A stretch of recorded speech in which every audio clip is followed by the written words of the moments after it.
విజయనగరం గురించి ఇంత పెద్ద చరిత్ర ఉందంటే విజయనగరానికి సమకాలీనంగా ఉన్న రాజ్యాలకి విజయనగరానికి ఉన్నటువంటి రిలేషన్స్ అవి శత్రువుల మిత్రుల లేకపోతే వైవాహిక సంబంధాల వాళ్ళ మధ్య ఈ విషయాలు మనకి బిట్ల కింద ఎగ్జామ్లో వస్తున్నాయి. ఓకేనా చిన్నులు తమ్ముళ్ళు? కాబట్టి ఒక అంచనా వేయండి.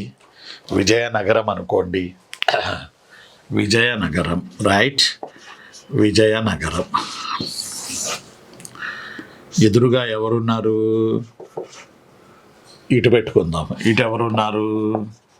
గజపతులు. అర్థం అట్లా. వీళ్ళకి తలనొప్పి తెచ్చిపెట్టేవాళ్ళు ఎవరు? బహుమనీయులు. అలానే మరొక బ్యాచ్ ఏంటి వీళ్ళకి? రెడ్డి రాజులు.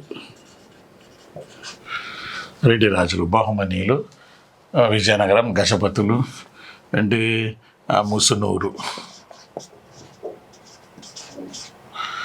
ముసునూరు కమ్మ,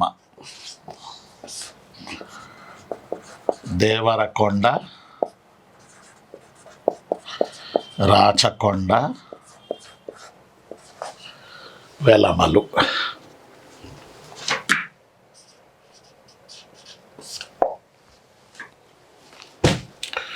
ఇది విజయనగర రాజ్యానికి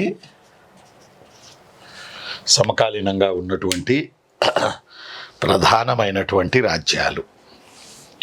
వీటిల్లో విజయనగర సామ్రాజ్యం ఎక్కువగా రెడ్డి రాజులు, గజపతులు, బహుమనీలతో ఎక్కువ రిలేషన్ కలిగి ఉంది.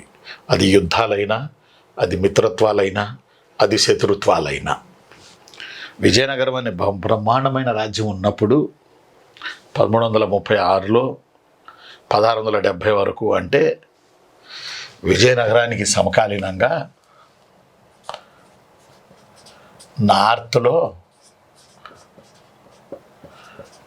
Delhi సుల్తాన్లు plus Mughals. నార్త్లో ఢిల్లీ సుల్తానులు మొఘల్స్ ఉన్నారు. నార్త్లో ఢిల్లీ సుల్తానులు మొఘల్స్ ఉన్నారు. ఇది విజయనగరానికి సమకాలీనమైనటువంటి రాజ్యాలు.